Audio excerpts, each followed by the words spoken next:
वजीर आजम की ज़ेर सदारत पीडीएम और इत्तेहादी जमातों के सरबराही इजलास में इलेक्शन कमीशन के फैसले पर मजीद कार्रवाई के लिए सुप्रीम कोर्ट जाने का फैसला कर लिया गया है।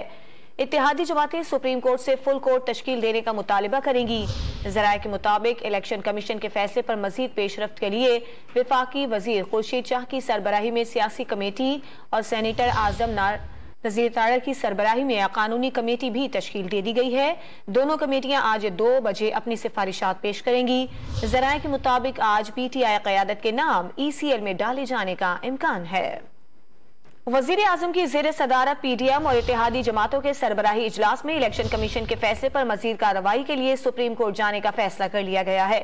इत्तेहादी जमातें सुप्रीम कोर्ट से फुल कोर्ट तश्कील देने का मुतालिबा करेंगी।